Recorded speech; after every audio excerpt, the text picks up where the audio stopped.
Hi, Dave Knickie here with Farm Equipment's Editor's Blog for January 26, 2011. This morning's email was more of the same we've all been hearing the past several months. Agriculture is a place to be these days if you want to make some money. Except for a few farmers who say that the fertilizer people are trying to pick their pockets, I haven't heard too many people in the ag industry complaining about business levels. Within the first 8 emails I read, I was told to invest in CNH, John Deere, AGCO, and Raven Industries. Last week we received notice that an equity research firm was initiating coverage of Tiny Artsway Manufacturing because its operating earnings yield of 4.6% ranks above 53% of the other companies this company covers.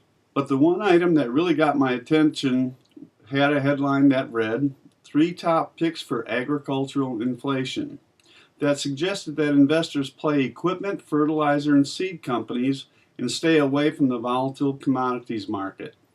Having lived through the recession in the mid-1970s when high unemployment met high interest rates and rising product costs, inflation is a word that will always get my attention. If you've been paying attention, you've noticed that it started creeping into the news a little more each day. Besides high unemployment, rising inflation will devastate an economy faster than any other dynamic. Inflation also means that the dollar will purchase fewer goods and services.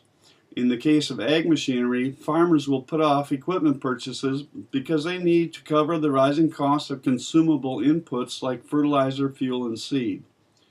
At the same time, the rising costs of steel and rubber add to the price of new equipment, which in turn drives down the demand for new and even good used machinery. In this scenario, input costs become as big a competitor for the farmer's dollar as a competing dealer down the road.